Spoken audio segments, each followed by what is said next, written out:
आता आमच्या पार्सलच्या चक्करमध्ये एवढे वांदे झाले अरे भैसा।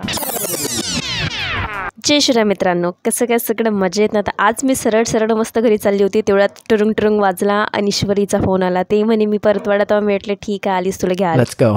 मग आम्ही चाललो होतो सरळ, तर तेवढ्यात आताचा फोन आला। तिनं मला एक नंबर दिला आणि त्याच्यावर म्हणे फोन कर जो पार्सल घ्यायला आहे। मग आम्ही त्या स्पॉटवर पोचलो, जिथं फोन लावला तो माणूस खालीच होता। मग त्या काकानं आम्हाला वरती नेलं। मी तरी विचार करून राहिली कुरिअर ऑफिस 4th फ्लोअरवर।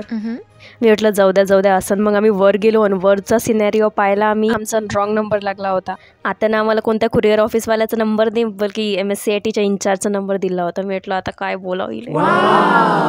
त्या काकाकडे आम्ही बसलो, ते ना आम्हाला बसवलं मस्तपैकी। बोला म्हणे काय पाहिजे। मी म्हटलं काका पार्सल। तर त्याचं रिॲक्शन तर पाहण्यालायक होतं। ते काका म्हणे तुम्ही कुठेतरी दुसऱ्या इकडे आले। म्हटलं आम्हाला अंदाजा लागला आम्ही दुसऱ्याच इकडे आलो। मग आम्ही खाली गेलो, तर खाली कुरिअर ऑफिस होतं ते एका कोपऱ्यात। मग काय आम्ही तिथून पार्सल घेतलं आणि आम्ही तिथून लवकर सटकलो। ते काका वरून पाहूनच राहिले, ते भेटलं का? मी म्हटलं हो काका भेटलं।